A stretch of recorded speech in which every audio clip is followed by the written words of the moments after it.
They say small business is the backbone of America. So what's the best way to support a small business? It is to learn more about them and share with your family and friends.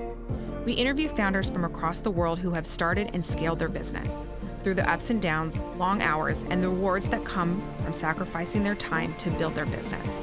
Welcome to First to Arrive, Last to Leave, the journey of an entrepreneur.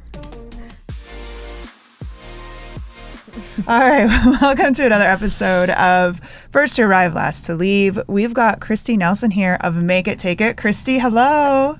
Hello, thanks for having me. Welcome. Welcome. And you're our very first non-Dallas 10KSBer, so welcome. Yes. Oh, that's impressive. You're going straight to Nebraska, one of the most popular states there is. It is. Hey, we travel big time here. We go very big time. So, Christy, thank you so much. I've met you through the program. I love your business, and you started blogging. You moved into a brick and mortar. So, can you tell us a little bit about MakIt TakIt and the history of it? For sure. So, you already mentioned I started out as a blogger. I was a craft blogger. Started in 2004.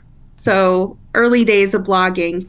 And I just loved making different things. And over the years, I started to build relationships with a lot of craft companies.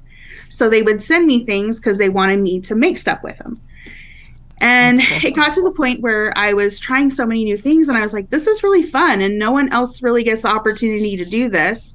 What if I had a place where people could come and try out all of these tools that I've accumulated and, just have a fun space to create in. So I wasn't quite able to do it when I really wanted to. I had little kids and the timing just wasn't right. But when I turned 40, I was like, it's now or never. I'm going to do this. And I signed a lease for better or worse, and I just made it happen. And we've been in business 7 years now, and we've evolved a lot. But basically the start of my business was just because I wanted people to be able to try out as many different things as they could without making a big investment. So basically these companies give you access to supplies and stuff, and then you're creating new concepts, or you're making it so that people can come and create different things, or you start with one thing and move into another thing? Well, when I was a blogger, they would send me things, so I would create tutorials or things using their products. Now that I'm a brick and mortar, I don't do much of that anymore. We do DIY, craft studio stuff. They come in, pick a project. We have all the things for them to make it here. So it's like, instead of going to Michael's and buying all the supplies you need for one project, you can come here and you just use what you need. So that's kind of how the concept started. So were you able to utilize the momentum from the blog to your brick and mortar, or was it more of a fresh start, moving from a, national to a local level? It was a fresh start. Mostly because I had stopped blogging like 5 years before I opened my store. So it wasn't a sudden change. So it was mostly the time was right for me to do a brick and mortar. And that's how that came to be. It's not too exciting, but. Hey. No, it is, because you're creating a space for so many people to be able to come. And I know that Michael's takes a lot of my money. So if I could go somewhere where I could bring my daughter, she can make something, and I don't have all that excess materials that we end up not using. that's really clever. Yeah, if you don't need a package of, 80 buttons when you just need 3 or something like that to complete and we have like rhinestones and pom-poms and all the ribbon and pipe cleaners and felt. And so kids can go crazy in here. Adults do too, and just can embellish whatever they want. They have a lot of choices. Yeah. So I want to go more about growth, because, those listening, they're either, I love, at a place where they're like, screw this, I'm doing it. Like you said you did when you jumped in the brick and mortar.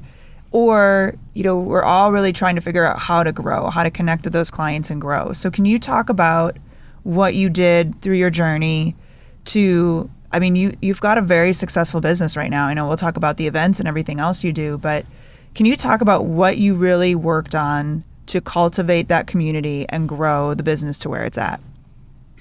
Yeah, this is something that I'm really passionate about, actually, because I think we do that really well here, is create a community. So the first thing that I did when I first opened is I gave parties away.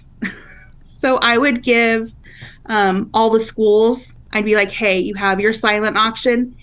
You can auction off a private party. Oh. And so I would give parties to all the schools, and then whoever would win the party, they invite 10 friends. Yep. And the parents have to drop them off. My store is something that you kind of have to, it's hard to describe how awesome it is. It's really awesome. You have to come in and see, like, wow, there's so many things to do here. There are a lot of, we cover a wide age range. So that was the first thing I did to really get people to know about our store, was the party giveaways. And I did that for 2 years. I don't give away parties anymore because I have enough bookings now that are paying that I don't want to fill those slots with free parties. Another thing we did is open the splatter room. So we have a room where you can throw paint. Ooh. Yeah, I love that. Yeah, it's really fun. So now I give away splatter paint. They can come and splatter. So I give those away. And it's just really helped bring people through the door. Another thing is, for our more adult side of things, we have a yarn shop component to our store and a sewing studio. And so every Thursday night we have a craft social where you can just come and hang out and knit, crochet, cross stitch, or whatever. And we've built a really strong community around that. And they are very loyal to our store because now they're our friends, because we've all gotten to know each other, and they're my best advocates and invite people all the time. So that was another great thing we did to help grow and become more known in the community. I think what's really interesting is you're talking about almost like not guerrilla marketing, but you're giving stuff away, and so that it's almost like a bounce back, so you know it's going to come back in return. How would you suggest a small business do that? Like, what were some things that you felt were helpful during that process? Because I think a lot of people are worried about, they've already spent a lot of money, they've put it into inventory, they've built this brick and mortar, and now you want us to give away things for free. Tell us how, you were able to get your head around that and capitalize on it. Yeah. So I just knew that I had the time available, because when you're first starting out, I had one very part-time employee helping me in case I needed to be sick for a day. Yeah. So between the two of us, we just knew that we needed to give away these parties to get people through the door. Once they were in the door, I grasped everyone's emails. Yep. At the beginning of every party, I would give a long spiel, not a long one, but I would just talk about the store and what we do besides parties. So everyone would know, you can come in here any day and do projects like this anytime. And so it was just you want to have a way to bring people through the door. And if that means luring them in with something free, it doesn't have to be as extravagant as but private parties back then were worth $175 to $200. They're more now. But that was something that I felt I needed to do to bring the people that I wanted through the door. Yeah, it's really and smart. Then going through those school silent auctions, everyone at the school who was bidding would see those, and they would know, wow, she offers parties. And so it just made a lot of sense that was how I would need to get the people to come to the store. Well, especially because it's very hands-on, right? And you think of social media and stuff, you can talk about it, but if they have something tangible that they can come in and now they're present in your space and they see it, I mean, that's just really clever. Yeah, and I just can't... We're on a really good street, too. Sorry. No, say it. Please say it. we were right next to like a really popular coffee spot, a nice little bakery. And so we would get some foot traffic, and just having people come in and see, like, that was really, really important. Well, and I just can't stress enough, you did what you were supposed to do. I know this is like, you know, we've talked about this before on the show. I know Courtney and I have had private conversations about this. How many people want to do something, but, I have to follow up with people and, you know, keep up with the CRM, and that seems like a lot of work. And I also love the fact that it didn't happen overnight for you. It was 2 years of giving us away. Can you talk about that as you're growing and you're seeing growth, but you're still, you know, what was it that kept you going with it? Was it enough growth that you could, or were there times where, you know, you kind of had to have a little faith through it all? Well, I'm still kind of living in that mindset of, I still need to get more people in here. Okay. Mm-hmm. As you grow, you know, I have more people on payroll. I have more expenses and things like that. So when you grow, you still have to have that keep going mentality. I mean, I'm at a point now where if I had known I was going to generate as many sales in a month as I do now, if I knew that 2 years ago or 3 years ago, I would think like, wow, how am I doing that?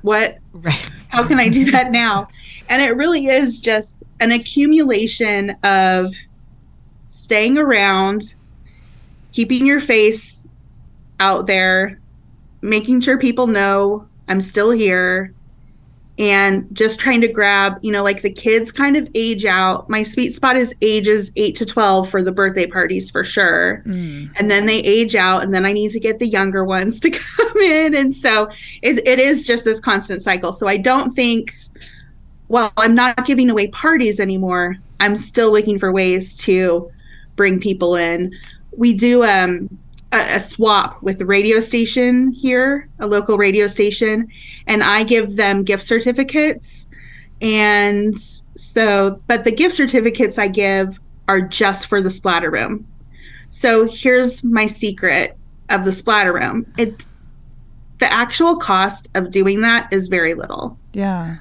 You know, so, but I charge, like, my margin is high. So for me to give away something that's a $50 value, but for me is not that much, it's a great way for new people to come in. So I give them, you know, like $1,000 worth of these vouchers. They sell them for half price. So they get half of that money for them. Oh. And I get the full value of radio ads.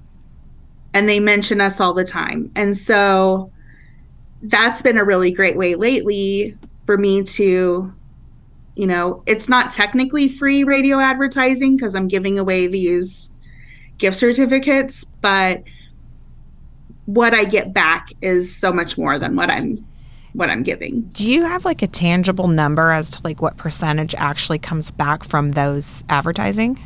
Or for that would be smart. I'm because, you know, like in sales, right? You say, okay, I'm going to put out 100 emails, and you're like, if I get 3% back and they order, like, that's going to feel like it's covering, you know, the effort. So I'm curious what you feel is like covering the effort for this. I know for sure it's covering the effort. I don't have a tangible number, but cool. A lot of those people come in and they buy stuff too. Well, so that's great. The thing that mostly that I'm asking that is because if you think of like, how often are you listening to the radio anymore? Like for me, I'm like, okay, it's podcast, it's an Audible book. I haven't turned the radio on in a while, so I actually feel kind of silly that oh my gosh, that is still a really great opportunity to get in front of your customer or a customer. Yeah. And I love the creativity in it. Yeah. Like, it's not, well, I have to pay them for it, so I have to do that. It's, all right, what can I do as a win for them and a win for me? And it doesn't have to be black and white. You can figure out creative ways to do that. Yeah. It's really creative. Yeah. It's been really helpful for our business to get more people in from that. And then the people who know us already and maybe have already splattered and don't want to do it again or whatever, they still get to hear those commercials and they're like, oh yeah, MakIt TakIt, we should go there. Or, oh yeah, MakIt TakIt, I should book a party. So it's helpful in so many ways. Yeah. So when did you go through the program? I was in the national cohort 16, so a year ago. Awesome. And then from going into the program versus now being on the other side of it, how do you feel like it's affected your business? Well, first off, I'm not scared of numbers. Awesome. I still don't like them. But now I know how to read a balance sheet and how to really look at my profit and loss and just read those numbers and see where I need to make some changes to make my business more profitable. And that has been probably the most valuable thing I got out of it, aside from just the confidence. I can't overstate the amount of confidence I got from taking that and doing that course and knowing that I do kind of have my stuff together. Yeah. And that was really helpful for me. It just gave me the confidence boost. It's like, yeah, I know what I'm doing and I'm going in the right direction. And all these people were supporting me and helping me out in all of those decisions. And now that I don't have that, I still have the confidence that I can go through the process again on my own and like kind of redo those growth plans every 6 months or so. It's like, okay, I completed this growth plan. Now what's next? So that's kind of how I got to the Make It Together Grown Up Craft Camp. That was kind of my next growth plan idea. Yeah, so talk about that, because I know you and I have talked separately about it. How did that come from the 10K Goldman Sachs? Was that your growth plan when you were going through it? No. Okay. My growth plan for Goldman Sachs was a pop-up splatter room. Oh. And so I have a splatter room that we can take out into the community. It's for large scale events. So like a dentist hired us to go out to theirs for customer appreciation. Can't say appreciation.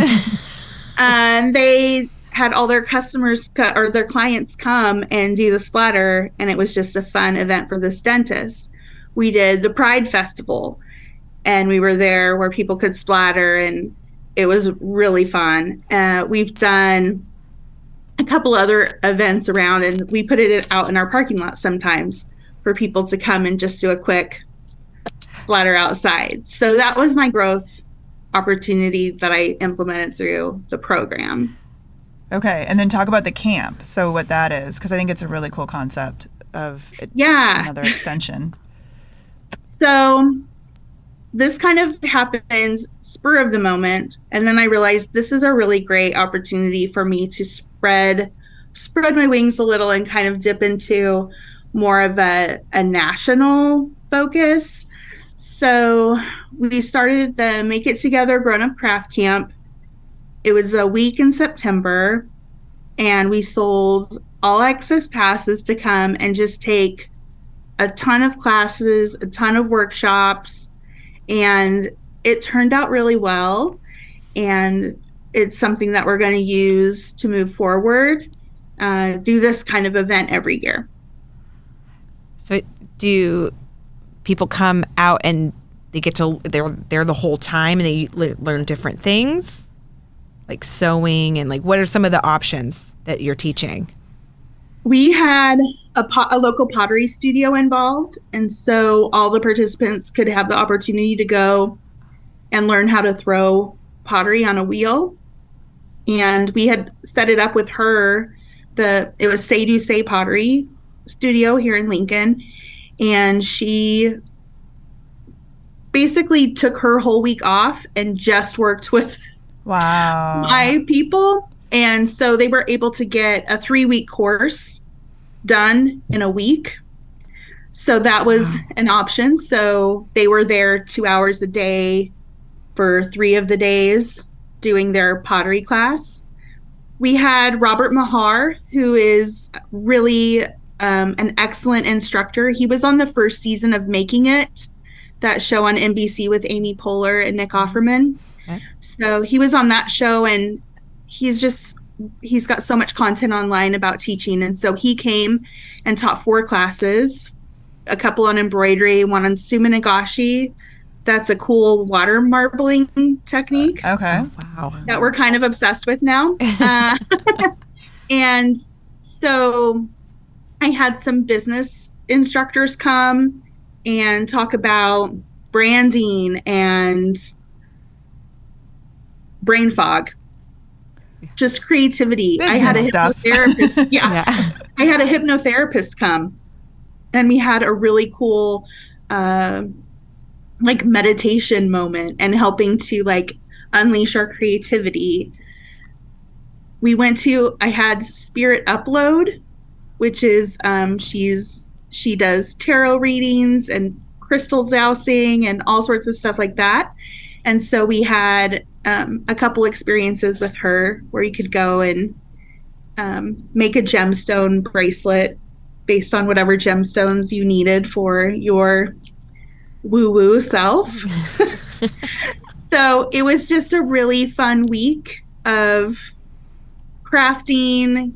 We had casual crafting, and we got some sponsors that provided us with the projects for our casual crafting during the days. And it was a fabulous event. I can't believe we pulled it off in such a short time, but we did. And now it makes me even more confident for what we're going to do in the future. So we're even more prepared. What's the age range? Is this an adult event? Grown-ups. Grown-ups. Yes. I love that. 21 and up. So what was it like growing that? Like, what? Let me ask this first. The participants, how many were local, like percentage local versus nation, international? We can go there. And what did you do to go beyond Nebraska? So I would say, I don't know exactly the numbers. Okay. I would say probably 70% were local. Okay. 30% from away. Mm-hmm. I had a friend from Seattle. She was the whole reason I started this, actually, because she was coming to visit, and I was like, let's make it a big thing. So you know how that goes. Yeah. Yeah. Like, oh, you're coming? All right, I'm going to make a camp for you. Oh So, gosh. she came from Seattle. And, my mom came. She was the first person to buy a ticket. So thanks, Mom. And so she came from Oklahoma and brought a friend with her who came from Utah. We had several people from Seattle, a couple from South Dakota. And it was just, I think they heard about it mostly from me reaching out to them first off in our groups that we're in. So I relied on my relationship with Craft Industry Alliance. So I promoted it there. I am a part of Dear Handmade Life, their club, and their demographic is very much the kind of people who would like to come to my craft camp. So I promoted in there, and then just on our regular social media channels. I think it's incredible. Mm-hmm.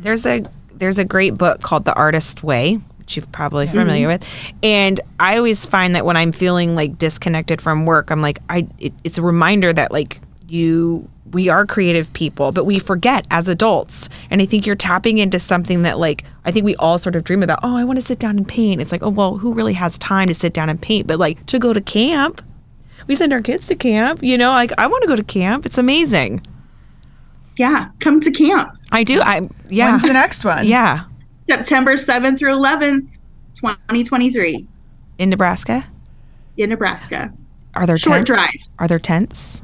No, so we where do are you not camping? camp like that. Okay. Not camp like that. I was like, Nebraska has houses, Courtney. No, I meant like because it's camping.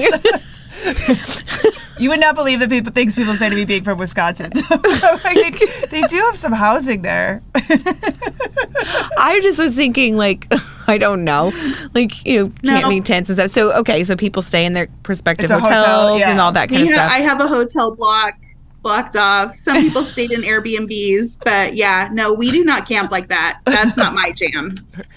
I'm sorry. Oh my God. It's so good. Okay, so how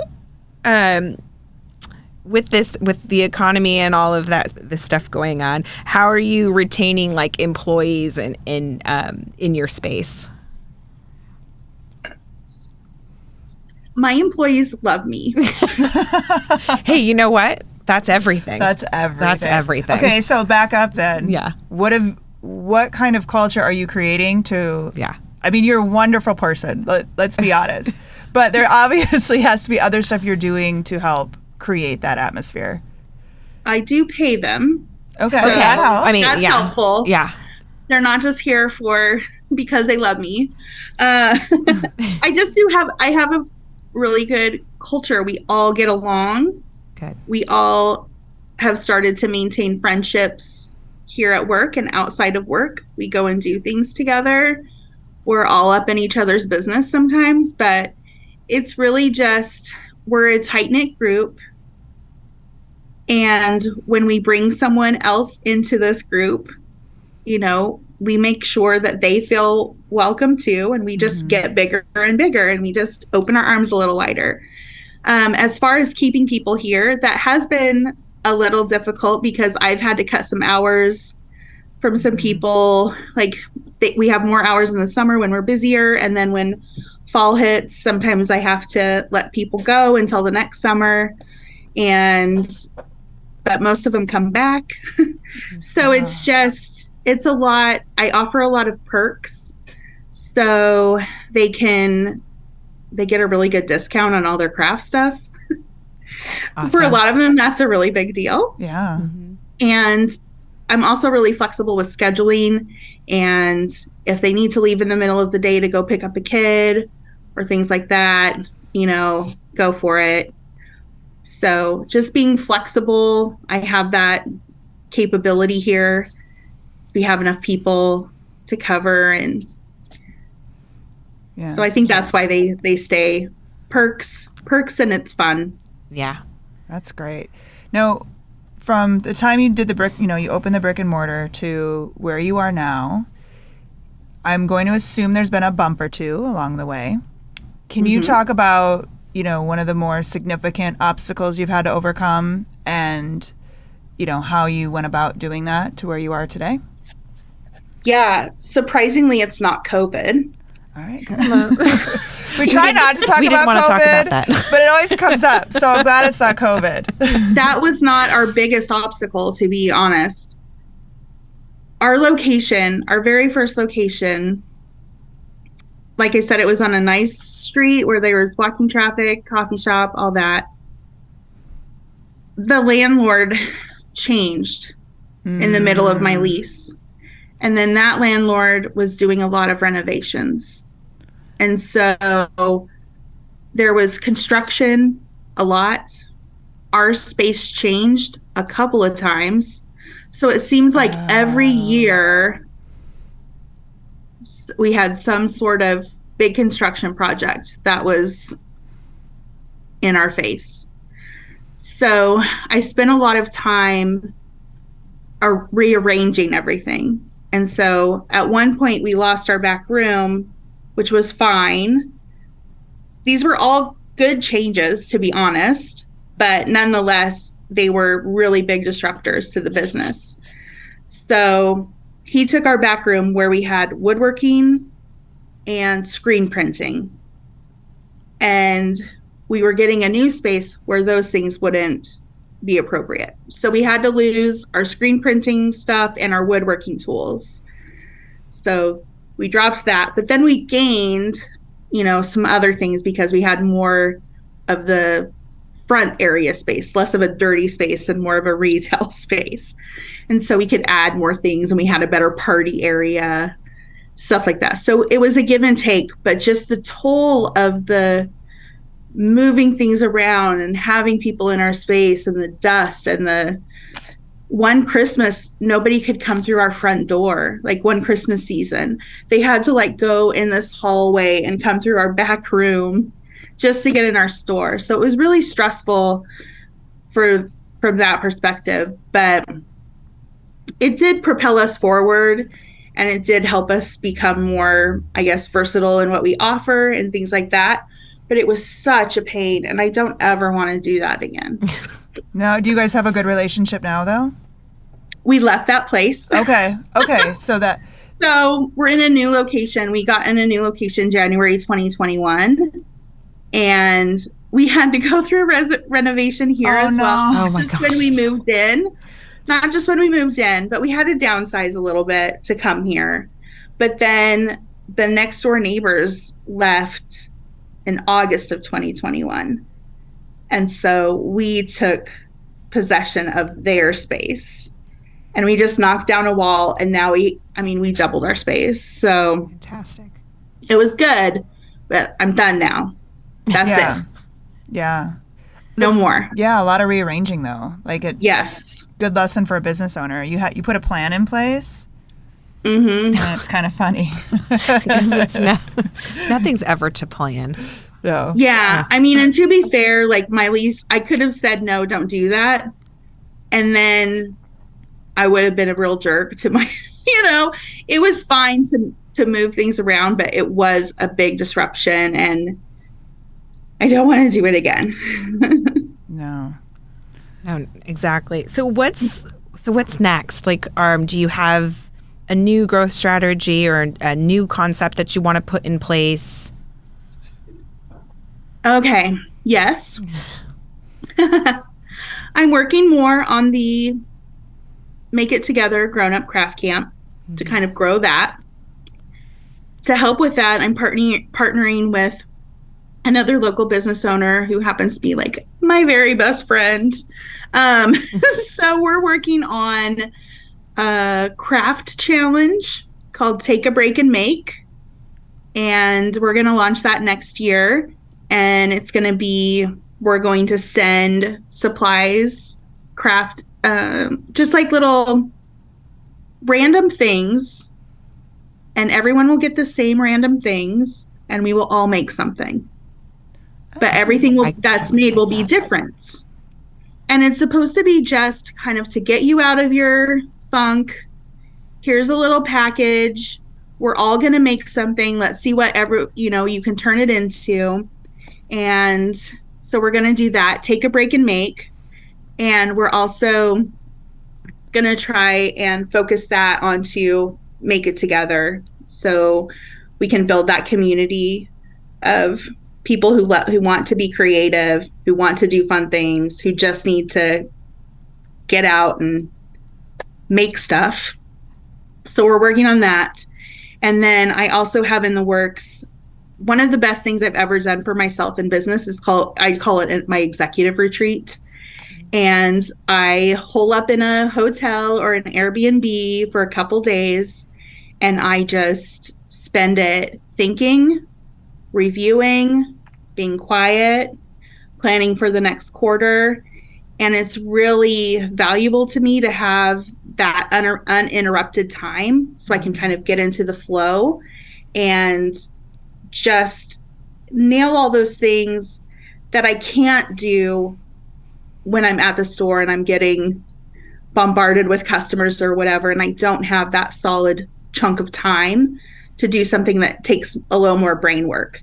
So my executive retreats, I'm starting to have those where people come with me and we are able to have that quiet time, but we're also able to have one-on-one or group time where we can talk about what we're working on and get some feedback from people who are in the same, not necessarily the same businesses or things like that, but kind of at the same level. So I'm going to do a couple different levels where it's like a business Kickstarter retreat where someone's just beginning. And I had one of those last weekend and it was just like we were helping each other. They didn't know, like, how do I start? Do I do an LLC? How do I get my EIN number?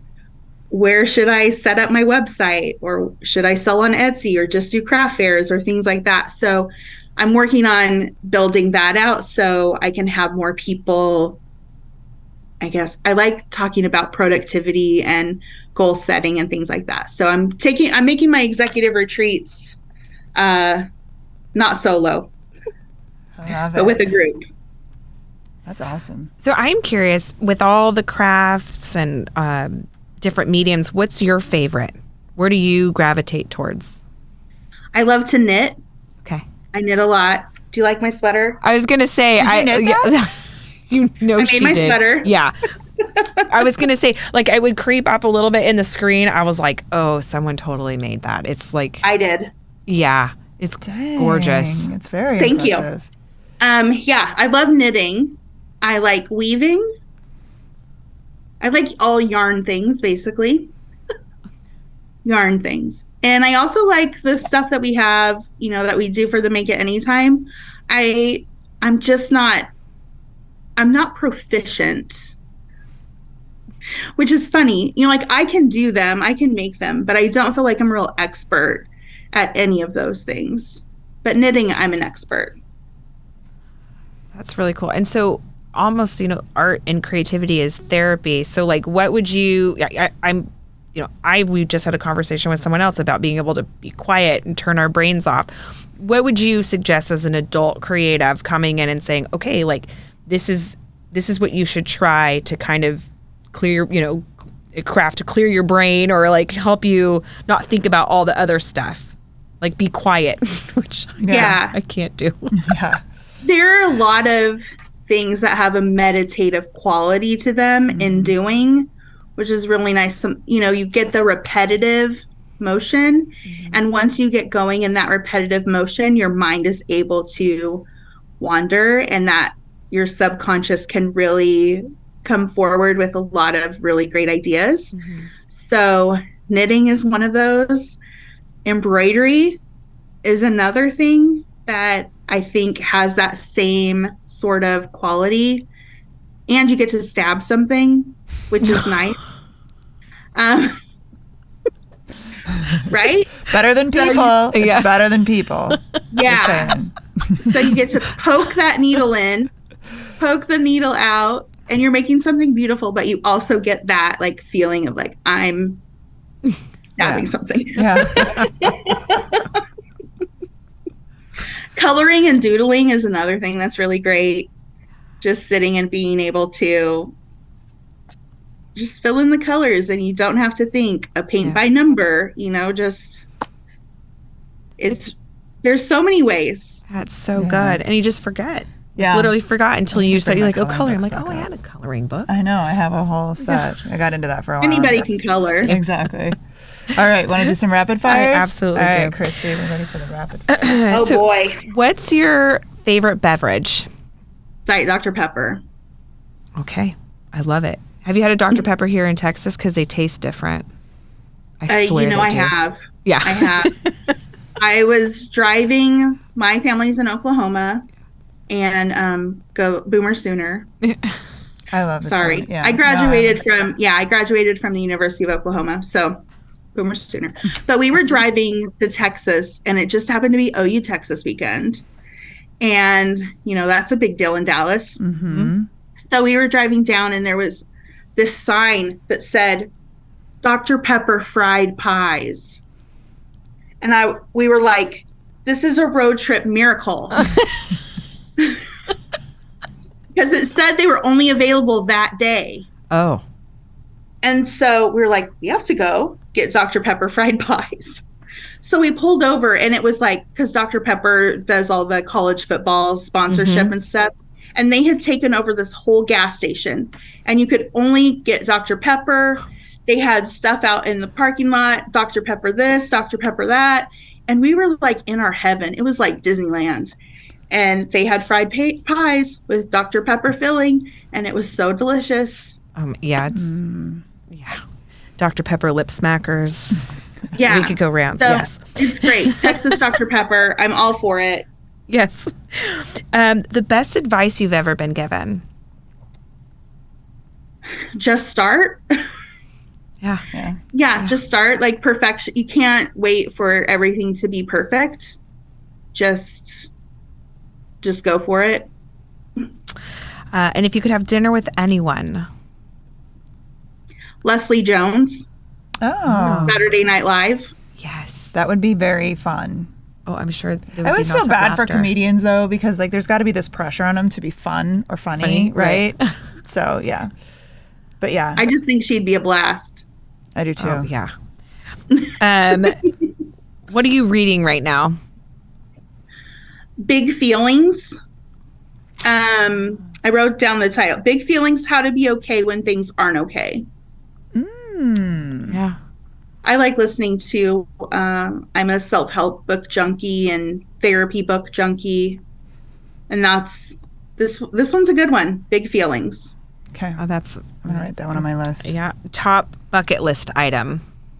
I want to take one of those bougie river cruises on the Danube in Europe. Yes. Really bad. I think I'm old enough now that I'm in their target market, and it really appeals to me. Yeah, and I bet it would be beautiful too. Like Just chilling, me hanging out, me and my husband with all the old retirees.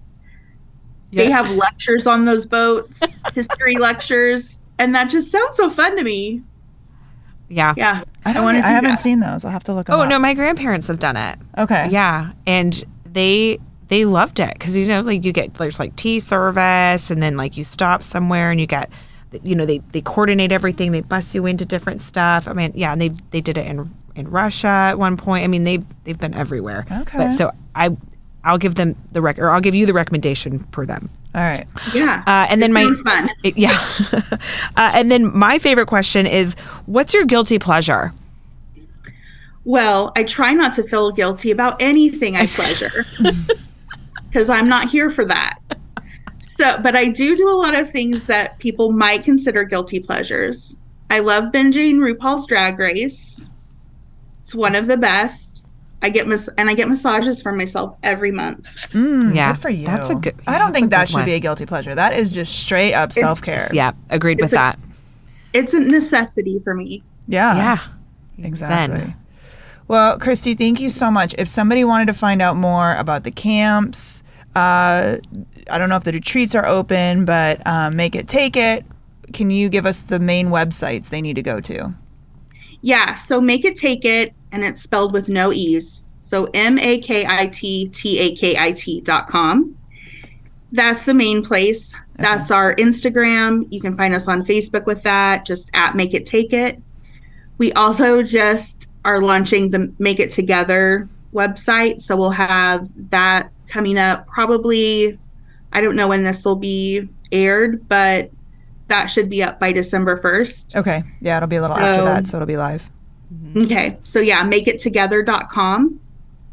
Again, make it spelled with MakIT. And the camp. we're Make It Together on Instagram. Okay. TikTok. Hey, you got to get on the talk. That's right.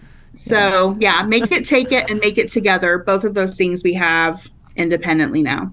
Okay. Awesome. Wonderful. We'll have all those on our notes page too. Christy, thank you so much for joining us. I appreciate you being our first non-Texas guest. Yes. It was awesome. Thank you. And I appreciate it. This was really fun. love what you're doing. Yeah. Thank Awesome. you. Thank you. All right. Cut, Lindsay. Christy, thank you so much.